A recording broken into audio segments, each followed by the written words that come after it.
All right, at long last we get to item J, acceptance of gifts and gifts of money or materials.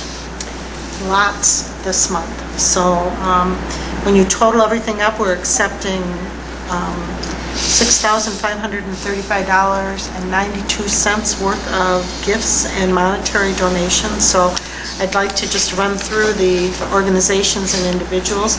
Ron Waggy from Star Valley Orchard in Warrens donated 650 pumpkins to our schools for special projects. So the art teachers and classroom teachers were thrilled to have some pumpkins to do special projects with for Halloween and Thanksgiving.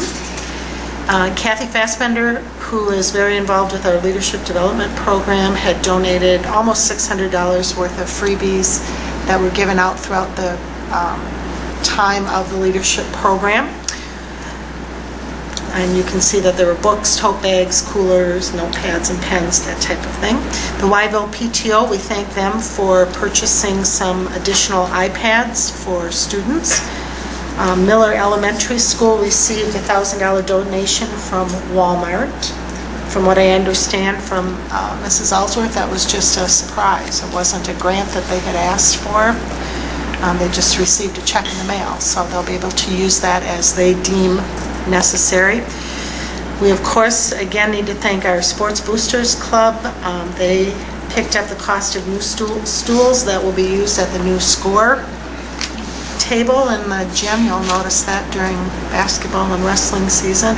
The Gridiron Club, during football season, you might have noticed the concession stand area that has been moved into the brick storage building, so they donated over $1,000 to help pay for concrete and countertops in that concession stand area. A $500 donation to the girls golf team was made by the Hiawatha Ladies Golf Association. And then Chalk It Up, which is a school supply store, I believe in Onalaska, donated promotional merchandise in the amount of $781.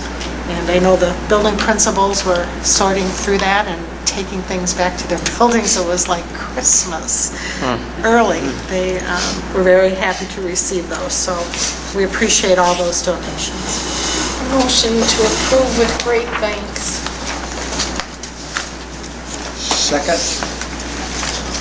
So we have a motion and a second to accept the gifts of money or materials that Mrs. Zardi just listed. Any other comments? All those in favor signify by saying aye.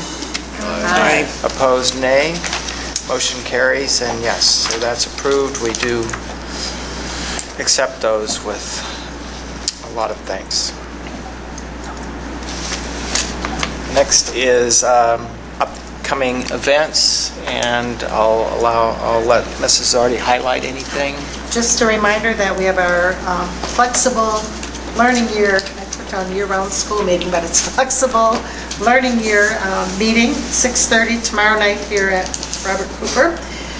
Next Wednesday, I have the wrong date on there. It's not December 28th, it's November 28th. Wednesday, November 28th. We are doing a report card data day, and we'll be in the high school library from 4:30 to 8:30. Billy Finko is coming from CISA 4. The building leadership teams from every building will have about 40, 50 staff members. We'll really be digging into those report cards and developing building improvement plans from that. So if you are at all interested in attending for a portion of that, you are more than welcome to. Monday, December 3rd, we have a board academy. I'm thinking about having Project Lead the Way be the topic of that, and actually having Mr. Joyce and Mr. Pashi bringing some students to share with you some of the work that they're doing. The advisory councils that have been meeting, Mrs. Buswell, you mentioned the community people that come together.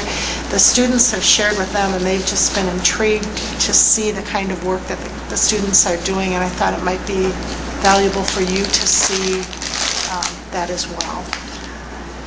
And then we are going to Rochester, Minnesota to visit a flexible learning year school on December 4th. We have a board policy that night. You'll need to check board facilities. I'm not sure if that December 5th meeting is accurate or not. I know sometimes... It is. It is, Yeah. okay. 4 o'clock, and it's at the high school. Okay. And then we have, of course, I'll update this and send it back out to you because the meetings that we also set tonight for the 13th of December, when we have our first teacher compensation meeting, and then December 6th, which will be the meeting that focuses on anyone interested in running for board. So, I'll get those on there. So there'll be plenty to do in December.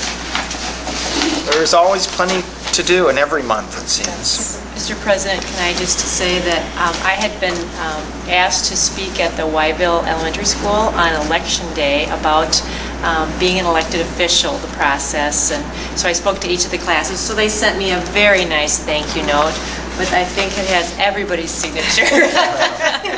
So it was a wonderful opportunity to meet with each of the classes, and the mayor was there from Toma to speak, be one of the speakers also. So it was a good morning. Great. Thanks for going. Any other announcements from anyone on the board before we move on? Okay. So the board will convene into closed session pursuant to Wisconsin statutes 19.85, sub 1, sub C, and sub E to discuss terms of the administrator's master contract. The board may take action as appropriate and necessary in closed session, and thereafter will entertain a motion to reconvene into open session. And so I would ask Dr. Skafronik to conduct a roll call vote for that, if he could. Nice try. All right. McMullen. Yes. Deming. Yes. Bukta. Yes. Grovestein. Yes. Buswell. Yes. Hennessy.